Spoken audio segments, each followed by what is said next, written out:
children, இந்த வீடியோவில் where do human rights come from அப்படிங்கிறத தான் பார்க்க போகிறோம். அதாவது மனித உரிமைகள் என்ற கருத்து எங்கேருந்து வந்தது, எங்கேருந்து ஆரம்பிக்கப்பட்டது அப்படிங்கிறத தான் பார்க்க போகிறோம். ஸோ ஹியூமன் ரைட்ஸ்னால் என்னன்னு சொல்லிட்டோம். ஸோ பிறந்த எல்லாருமே வந்துட்டு சமம். ஸோ அவங்க எல்லாருக்குமே வந்துட்டு உரிமைகள் இருக்குது. ஸோ ஜாதி, மதம், இனம், மொழி இது எல்லாத்தையும் தாண்டி எல்லாருக்குமே வந்துட்டு சமமான உரிமை இருக்குது. அவங்கவுங்க விருப்பப்படி சுதந்திரமாக வாழலாம் அப்படிங்கிறது தான் வந்துட்டு மனித உரிமை, ஹியூமன் ரைட்ஸ் அப்படின்னு சொல்கிறோம். ஓகேவா? ஸோ இந்த ஹியூமன் ரைட்ஸுங்கிற கருத்து வந்துட்டு எங்கேருந்து வந்தது அப்படின்னு பார்த்தோன்னா, இது வந்துட்டு எங்கேருந்து தான் வந்தது அப்படின்னா யூரோப்பியன் அண்ட் அமெரிக்கன் கண்ட்ரீஸ்லேருந்து தான் வந்தது. ஓகேவா? ஸோ இந்த இதுக்கு ரூட்டே எங்கே தான் வந்தது அப்படின்னா யூரோப்பியன் அண்ட் அமெரிக்கன் கண்ட்ரீஸ்லேருந்து தான். ஸோ இதில் வந்துட்டு மெயினாக 3 விஷயம் நம்ம சொல்லலாம். First written precursors of human rights documents. Written precursors of human rights documents, அதாவது இந்த எழுதப்பட்ட மனித உரிமைகள் ஆவணங்கள்லாம் இருக்கு இல்லையா? ஸோ இந்த டாக்குமெண்ட்ஸ் எல்லாத்துக்கும் முன்னோடி என்னென்ன அப்படின்னு பார்க்குறோம். ஸோ எப்படிலாம் வந்து இந்த ஹியூமன் ரைட்ஸுங்கிறது வந்தது அப்படிங்கிறத பார்க்குறோம். Next birth of United Nation, ஐக்கிய நாடுகள் சபையினுடைய தோற்றம். And third one Universal declaration of human rights. So இந்த ஹியூமன் ரைட்ஸை உலகளாவில் எப்படி வந்துட்டு அக்செப்ட் பண்ணிக்கிட்டாங்க. ஸோ இந்த 3 விஷயத்தை பார்க்குறோம். ஸோ ஹியூமன் ரைட்ஸ்க்கு எது முன்னோடி, யுஎன்னோட தோற்றம் என்ன, அதுக்கடுத்து இந்த ஹியூமன் ரைட்ஸை வந்துட்டு எப்படி உலக அளவில் வந்துட்டு டிக்ளேர் பண்ணாங்க அப்படிங்கிறது தான் நம்ம பார்க்க போகிறோம். So first one, written precursors of human rights documents. அதாவது எழுதப்பட்ட இந்த ஹியூமன் ரைட்ஸ் டாக்குமெண்ட்ஸுடைய முன்னோடி, ப்ரீகர்சர்ஸ் என்னென்ன, இது ஹியூமன் ரைட்ஸுக்கான டாக்குமெண்ட் எழுதினாங்க. ஸோ அதுக்கு முன்னாடி என்னென்னலாம் இருந்தது, எப்படி இது வந்தது அப்படின்னு தான் சொல்ல போகிறோம். ஃபஸ்ட்டு என்ன அப்படின்னா, மேக்னா கார்ட்டா ஆஃப் 1215. ஓகே, இங்கிலாந்துடைய மேக்னா கார்ட்டா அப்படின்னா வந்துட்டு மகா சாசனம். ஸோ இது வந்துட்டு எப்போ வந்துச்சு அப்படின்னா வந்துட்டு 1215. ஓகே, ஸோ 1215 வந்துட்டு இந்த மகா சாசனம்ங்கிறத வந்தது. ஸோ இந்த மனு வந்தது. ஸோ இந்த சட்டப்படி என்ன அப்படின்னா, அதுக்கு முன்னாடிலாம் நம்ம எல்லா நாட்டையுமே வந்துட்டு யார் ஆட்சி செய்தா, இப்போ இருந்த மாதிரி கவர்மெண்ட்லாம் கிடையாது. அப்போ வந்து அரசர்கள் தான் வந்துட்டு என்ன பண்ணாங்க, ஆட்சி செஞ்சுட்டு வந்தாங்க. ஸோ இப்போ இந்தியான்னு எடுத்துக்கிட்டோம்னா இந்தியா ஃபுல்லாக வந்துட்டு இப்போ நம்ம வந்துட்டு பிரசிடென்ட் அப்படின்னு சொல்கிறோம். இந்தியாவுடைய ஃபர்ஸ்ட் சிட்டிசன் யாருன்னு சொல்கிறோம், பிரசிடென்ட். ஸோ பிரைம் மினிஸ்டர் தான் வந்துட்டு செயல் அளவில் இருக்கிறாரு அப்படின்ட்டு நமக்கு தெரியும். ஸோ இதுக்கு முன்னாடி இந்த இந்தியாங்கிறது வந்துட்டு நிறைய சின்ன சின்ன பார்ட்டாக பிரித்து அதை தான் நாடுன்னு சொல்லுவாங்க. அது ஒவ்வொன்றுத்தையும் ஒவ்வொரு அரசர்கள் ஆட்சி செஞ்சாங்க. அதுக்குள்ளே வந்துட்டு சின்ன சின்ன சிற்றரசர்கள் நிறைய பேர் இருந்தாங்க. ஸோ எல்லாத்தையுமே வந்துட்டு இந்த கவர்மெண்ட்டுங்கிறது கிடையாது. அப்போ வந்துட்டு யார் தான் ஆட்சி செஞ்சுட்டு இருந்தா, கிங் தான் ஆட்சி செஞ்சாங்க. ஸோ இந்த மேக்னா கார்ட்டான்னு வந்ததுக்கு அப்புறம் என்ன பண்ணாங்க, எல்லா மக்களுக்கும் வந்துட்டு நிறைய புதிய உரிமைகளை வந்துட்டு கொடுத்தாங்க. மக்களுக்கு புதிய உரிமைகளை கொடுத்ததோடு மட்டும் இல்லாமல் அரசரும் வந்துட்டு என்ன பண்ணாங்க, சட்டத்திற்கு உட்பட்டவங்க. ஸோ அரசரும் வந்துட்டு இந்த ரூல்ஸ் அண்ட் ரெகுலேஷன்ஸை ஃபாலோ பண்ணணும், அவரும் சட்டத்திற்கு உட்பட்டவங்க அப்படின்னு கொண்டு வந்தது என்ன அப்படின்னா இந்த மேக்னா கார்ட்டா. ஸோ மேக்னா கார்ட்டாங்கிறது இங்கிலாந்தில் வந்துட்டு 1215 வந்துட்டு என்ன சொல்லுது அப்படின்னா, மக்களுக்கு புதிய ரைட்ஸ், நிறைய நியூ ரைட்ஸை வந்துட்டு it provides new rights to people. At the same time என்ன பண்ணாங்க, கிங் வந்துட்டு கிங்கை வந்துட்டு அரசரை வந்துட்டு சட்டத்திற்கு உட்படுத்தினாங்க. ஓகேவா? Next second, a Petition of Right 1628 இங்கிலாந்து. Okay, so Petition of Right அப்படின்னா என்ன அப்படின்னா உரிமை மனு, பெட்டிஷன் ஆஃப் ரைட். ஸோ மக்களினுடைய உரிமைகள் என்னென்ன அப்படின்ட்டு தொகுத்து வழங்கினாங்க. ஓகேவா? ஸோ இதெல்லாம் வந்துட்டு பீப்புளுடைய ரைட்ஸ் அப்படின்ட்டு டினோட் பண்ணாங்க. Next habeas corpus act of 1679 England. So habeas கார்பஸ்ங்கிறது இப்போ நமக்கு வந்துட்டு ஆட்கொணர்வு மனு அப்படின்னு சொல்லுவோம். யாராவது காணா போயிட்டாங்க அப்படின்னா என்ன பண்ணுவாங்க, அவங்கள கொண்டு வந்து கோர்ட்டில் வந்துட்டு ஆஜர்படுத்தணும். ஸோ அது வந்துட்டு ஹேபியஸ் கார்பஸ் ஆக்ட்டுங்கிறது இப்போ. ஸோ அப்போ ஹேபியஸ் கார்பஸ் ஆக்ட் அப்படிங்கிறது வந்துட்டு எதுக்காக அப்படின்னா, மக்களினுடைய சுதந்திரத்தை பாதுகாக்கிற சட்டமாக இருந்தது.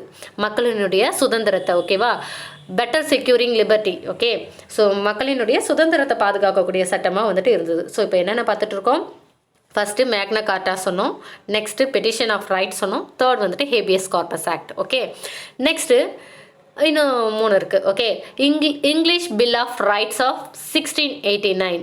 ஸோ இதில் வந்துட்டு என்ன சொன்னாங்க, ஆங்கில உரிமைகள் மசோதா அப்படின்னு சொல்லலாம்.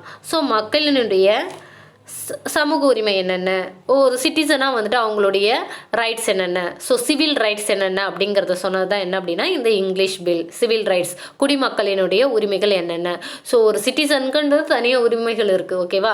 Next French Declaration on the rights of Man and Citizen 1789. So இதில் என்ன அப்படின்னா இது வந்துட்டு மனிதன் மற்றும் குடிமக்களின் உரிமைகள் பற்றி பிரான்ஸில் வந்துட்டு என்ன சொல்கிறாங்க, பிரான்ஸில் வந்துட்டு என்ன மாதிரி சொல்லியிருக்காங்க அப்படின்னா சட்டத்தின் கீழ் அனைத்து மக்களும் சமம், all citizens are equal under the law. இதுதான் வந்துட்டு பிரான்ஸில் சொன்னது. ஓகேவா. ஸோ ஃப்ரெஞ்சு டிக்ளரேஷனில் என்ன சொல்கிறாங்க, all citizens under law. Okay, all citizens are equal under law. எல்லாருமே வந்துட்டு சமம் தான், சட்டத்தின் முன் அனைவரும் சமம்ட்டு வந்துட்டு இந்த ஃப்ரெஞ்சு டிக்ளரேஷன் சொல்லுது. Next the US constitution and bill of rights 1791. Okay, 1791. So இது என்ன அப்படின்னா அதாவது அமெரிக்கா, யூஎஸ்னா America. Okay, so America constitution, அமெரிக்க அரசியல் அமைப்பு சட்டம் வந்துட்டு மற்றும் உரிமைகள் மசோதா. இதில் என்ன சொல்கிறாங்க அப்படின்னா குடிமக்களினுடைய உரிமையை பாதுகாக்கணும், safeguards the rights of citizens. Okay, so Magna Carta அப்படின்னா என்ன அர்த்தம் அப்படின்னா அரசரும் வந்துட்டு சட்டத்திற்கு உட்பட்டவர் தான் நிறைய நியூ ரைட்ஸாக மக்களுக்கு கொடுத்தாங்க. நெக்ஸ்ட் பெட்டிஷன் ஆஃப் ரைட்னா மக்களினுடைய ரைட்ஸ் என்னென்ன, பீப்புளுடைய ரைட்ஸ் என்னென்ன அப்படின்னு தொகுத்து வழங்கினாங்க.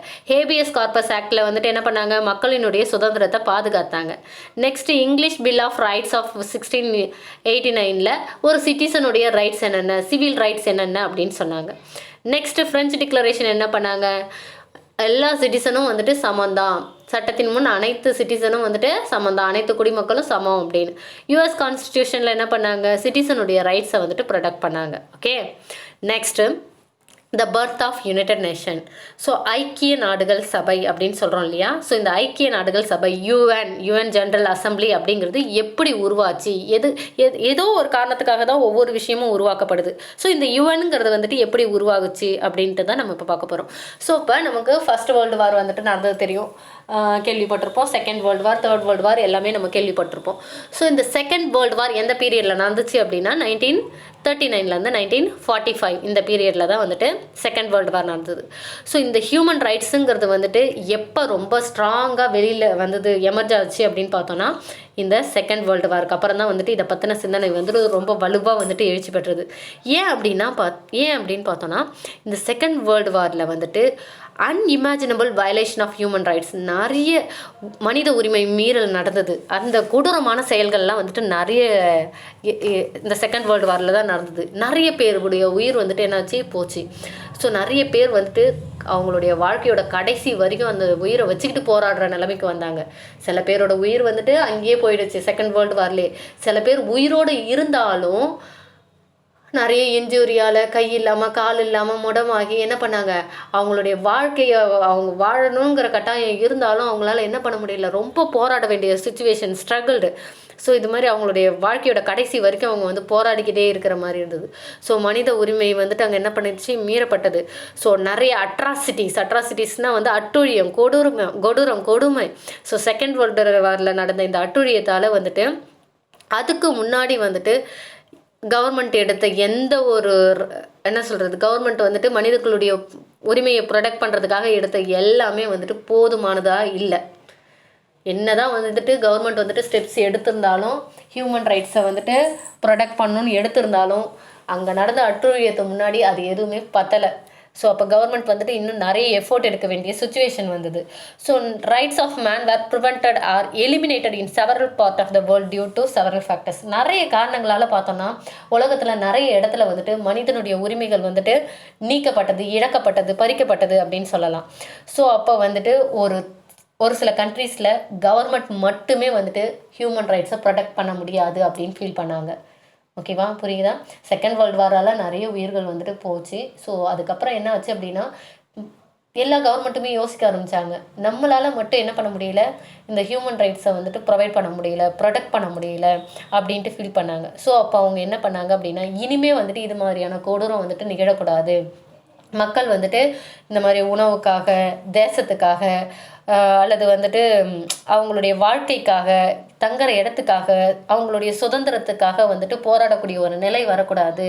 ஸோ அப்போ வந்துட்டு அவங்களுக்கு வந்துட்டு எல்லா கண்ட்ரிஸும் சேர்ந்து வந்துட்டு இந்த ஹியூமன் ரைட்ஸை ப்ரொடெக்ட் பண்ணுறதுக்கு ஏதாவது ஸ்டெப் எடுக்கலாம் அப்படின்னு டிசைட் பண்ணி அவங்க வந்துட்டு சான் ஃப்ரான்சிஸ்கோ மீட்டிங்கில் வந்துட்டு என்ன பண்ணாங்க அப்படின்னா 1945 வந்துட்டு யுனைடெட் நேஷன் சேட்டரை வந்துட்டு கொண்டு வந்தாங்க. ஓகேவா, ஐக்கிய நாடுகள் சபை சாசன சட்டம், அந்த சபையினுடைய சாசன சட்டத்தை வந்துட்டு கொண்டு வந்தாங்க. ஸோ இதனுடைய ஸ்டெப்பாக தான் வந்துட்டு 24 அக்டோபர் 1945 வந்துட்டு UNO, யுனைடெட் நேஷன்ஸ் ஆர்கனைசேஷன் அப்படிங்கிறத வந்துட்டு இன்டர்நேஷ்னல் பாடி அதை வந்துட்டு உருவாக்குனாங்க. ஸோ வந்துட்டு இந்த யுனைடெட் நேஷனுங்கிறது உருவாகிறதுக்கு காரணமே என்ன அப்படின்னா, மனிதர்களுடைய உரிமைகள் அவர்களுக்கு கிடைக்கணும்.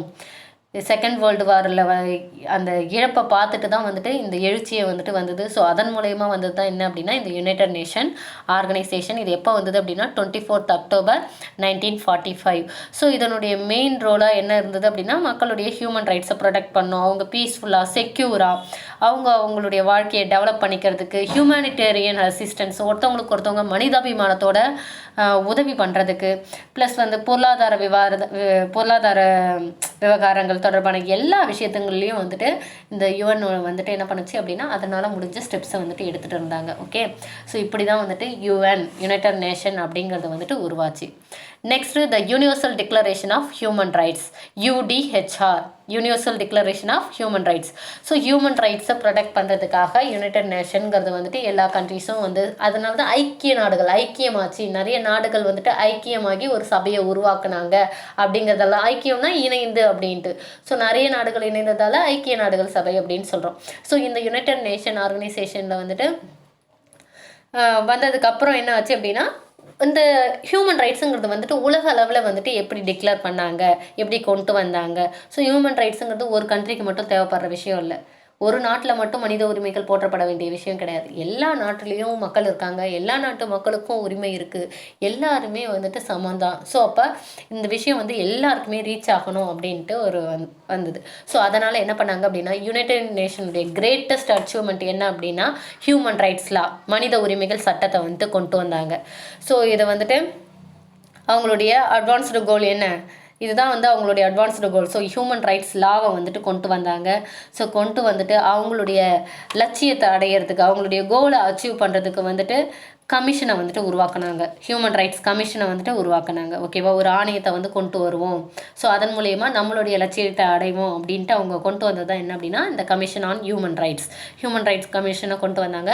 ஸோ இந்த ஹியூமன் ரைட்ஸ் கமிஷன் கொண்டு வந்தப்போ அதனுடைய ஹெட்டாக யார் இருந்தா அப்படின்னா எலியனர் ரூஸ்வெல்ட், அதாவது வந்துட்டு ஃப்ராங்க்லின் டி ரூஸ்வெல்ட் அப்படின்ட்டு US பிரசிடென்ட் இருந்தார். அப்போ former US president Franklin D Roosevelt, அவங்களுடைய ஒய்ஃப் வந்துட்டு எலியனர் ரூஸ்வெல்ட். ஸோ அவங்களுடைய லீடர்ஷிப்பில் வந்துட்டு என்ன ஆச்சு அப்படின்னா இந்த ஹியூமன் ரைட்ஸ் கமிஷன் வந்து ரன் ஆச்சு. ஸோ அப்போ வந்துட்டு அவங்களுடைய தலைமையில் நடந்த இந்த ஆணையம், ஓகேவா, இந்த ஆணையத்தில் வந்துட்டு உலகத்தோட எல்லாருடைய அட்டென்ஷனையும் வந்துட்டு திருப்பிச்சு. ஸோ அந்த அளவுக்கு வந்துட்டு ஒரு எஃபெக்டிவாக வந்துட்டு அந்த ஹியூமன் ரைட்ஸை வந்துட்டு ப்ரொடெக்ட் பண்ணிட்டு இருந்தாங்க. ஸோ இதனுடைய விளைவாக வந்துட்டு என்ன வந்தது அப்படின்னா யுனைடெட் நேஷன் அசம்பிளி வந்துட்டு UDHR, universal declaration of human rights, so உலகளாவிய மனித உரிமைகளுக்கான அறிவிப்பை வந்து வெளியிட்டாங்க. UDHR 1948 வந்துட்டு வெளியிட்டாங்க. ஸோ இந்த டாக்குமெண்ட், யுனைடெட் நேஷன் வெளியிட்ட இந்த document UDHR, universal declaration of human Rights, இந்த அறிவிப்பு, இந்த டாக்குமெண்ட் வந்துட்டு ஒரு மைல் ஸ்டோனாக இருந்துச்சு. ஹிஸ்ட்ரியிலே வரலாற்றுலேயே வந்துட்டு ஒரு புதிய மைல்கல்லாக வந்துட்டு இருந்தது. ஸோ அதில் பார்த்தோம் அப்படின்னா இந்த டிக்ளரேஷன் வந்துட்டு எங்கெங்கன்னா Paris, France on 10th December 1948 வந்துட்டு வெளியிடப்பட்டது. ஸோ 1948 10th டிசம்பருங்கிறதால ஸோ ஒவ்வொரு வருஷமும் நம்ம என்ன பண்ண ஆரம்பித்தாங்க அப்படின்னா இதையே வந்துட்டு ஹியூமன் ரைட்ஸ் டேவாக வந்துட்டு செலிப்ரேட் பண்ணலாம் அப்படின்ட்டு வந்துட்டு செலிப்ரேட் பண்ண ஸ்டார்ட் பண்ணாங்க. ஸோ இது வந்துட்டு எப்போயிலேருந்து ஸ்டார்ட் ஆச்சு அப்படின்னா 1950 ரெகுலர் ஆகிடுச்சு. ஸோ அதனாலேயே இதை என்னன்னு சொன்னாங்க அப்படின்னா மாடர்ன் இன்டர்நேஷ்னல் மேக்னா கார்ட்டா ஆஃப் ஹியூமன் ரைட்ஸ் அப்படின்னு சொன்னாங்க. அதாவது என்ன அர்த்தம், மனித உரிமைகளினுடைய மகா சாசனம். ஓகேவா, ஸோ இன்டர்நேஷ்னல் லெவலில் உலகளாவிய மனித உரிமைகளினுடைய மகா சாசனமாக வந்துட்டு இது திகழ்ந்தது. சர்வதேச மகா சாசனம், மனித உரிமைகளின் நவீன சர்வதேச மகா சாசனம் அப்படின்ட்டு வந்துட்டு இதை சொன்னாங்க. ஸோ இதில் பார்த்தோம் அப்படின்னா கிட்டத்தட்ட 185 நாடுகளுக்கும் 185 கண்ட்ரீஸ்லேயும் வந்துட்டு என்ன பண்ணாங்க அப்படின்னா இதை வந்துட்டு கான்ஸ்டிடியூஷன்லேயே வந்துட்டு சேர்த்துட்டாங்க. அதுக்கடுத்தது பார்த்தோம் அப்படின்னா 500 லாங்குவேஜஸ்க்கு மேலே வந்துட்டு இதை டிரான்ஸ்லேட் பண்ணாங்க. இந்த யூடிஹெச்ஆர் டாக்குமெண்ட் இருக்கு இல்லையா, அதாவது இலியனர் ரூஸ்வெல்ட் வந்துட்டு என்ன பண்ணாங்க அப்படின்னா அவங்களுடைய தலைமையில் வந்துட்டு ஹியூமன் ரைட்ஸ் ரிலேட்டடாக வந்துட்டு நிறைய ஸ்டெப்ஸ் எடுத்தாங்க. அது எல்லாத்தையுமே வந்துட்டு ஒரு டாக்குமெண்ட்டாக வெளில வந்துச்சு. ஸோ இந்த யூடிஹெச்ஆருங்கிறது வந்துட்டு ரொம்ப முக்கியமான ஒரு டாக்குமெண்ட். ஸோ இது வந்துட்டு நமக்கு ஒரு மேக்னா கார்ட்டாவாக இருந்தது, மகாசாசனமாக இருந்தது. ஸோ இந்த டாக்குமெண்ட்டை பார்த்தோம் அப்படின்னா 185 நேஷன்ஸில் வந்துட்டு இதை கான்ஸ்டியூஷன்லேயே சேர்த்துக்கிட்டாங்க. அதனுடைய கொள்கைகளை 500 லாங்குவேஜஸில் வந்துட்டு என்ன பண்ணாங்க அப்படின்னா உலகம் ஃபுல்லாக வந்துட்டு டிரான்ஸ்லேட் பண்ணாங்க. ஸோ இந்த ப்ரீஆம்பிள் ஆஃப் யூடிஹெச்ஆர், இந்த யூடிஹெச்ஆருடைய அந்த ப்ரீஆம்பிள் முகவுரை இதில் பார்த்தோம் அப்படின்னா என்ன இருக்கும் அப்படின்னா, all men are born free, எல்லாருமே பிறக்கும்போது வந்துட்டு சுதந்திரமாக தான் பிறந்தோம், எதுவுமே இல்லாமல் தான் பிறந்தோம். All are equal in status and rights, எல்லாருக்குமே வந்துட்டு சமமான உரிமைகள் வந்துட்டு இருக்குது. எல்லாருமே வந்துட்டு சமமானவங்க தான், மதிப்புலேயும் சரி உரிமையிலையும் சரி எல்லாரும் சமமானவங்க தான். ஸோ ஒவ்வொருத்தவங்களுக்கும் வந்துட்டு தனித்தனியாக என்ன இருக்குது, அவங்கவுங்களுக்குன்னு அறிவாற்றலும் இருக்குது, அவங்கவுங்களுக்குன்னு மனசாட்சியும் இருக்குது, இயல்பாகவே வந்துட்டு இது எல்லாமே அவங்கள்ட்ட இருக்குது. ஸோ ஒருத்தவங்களுக்கு ஒருத்தவங்க வந்துட்டு மக்கள் வந்துட்டு சகோதரத்துவத்தோடு வாழணும் அப்படின்ட்டு தான் வந்துட்டு சொன்னாங்க. ஓகேவா? ஸோ மொத்தத்தில் என்ன அப்படின்னா நம்ம எல்லாருமே வந்துட்டு சுதந்திரமாக பிறந்தோம், சுதந்திரமாக வாழணும். ஓகேவா? ஸோ இருக்கிற வரைக்கும் எல்லாருமே வந்துட்டு சமந்தான், யாரும் எதுவும் எடுத்துகிட்டு வரல, எதுவும் எடுத்துகிட்டு போகல அப்படிங்கிறது தான் வந்துட்டு இந்த ப்ரீஆம்பிள். நெக்ஸ்ட்டு த Cyrus cylinder 539 BC. So Cyrus அப்படிங்கிறவர் வந்து கிங். ஓகேவா? So ancient Persia king. ஓகேவா? பழைய பெர்சியா இருக்கு இல்லையா, பாரசீகத்தினுடைய ஒரு மிகப்பெரிய அரசர் தான் யார் அப்படின்னா சைரஸ். ஸோ இந்த சைரஸ் சிலிண்டருங்கிறது ஏன் நேம் வந்ததுன்னு சொல்லுவோம். அவர் என்ன பண்ணார் அப்படின்னா நிறைய அடிமைகளை வச்சுட்டு இருந்தார். ஸோ அந்த எல்லா அடிமைகளையும் என்ன பண்ணிட்டார் அப்படின்னா ஒரு டைம் வந்துட்டு ஃப்ரீ பண்ணிட்டார். எல்லாரையுமே வந்துட்டு சுதந்திரமாக அடிமைகளை வந்துட்டு சுதந்திரமாக இருக்க விட்டார்.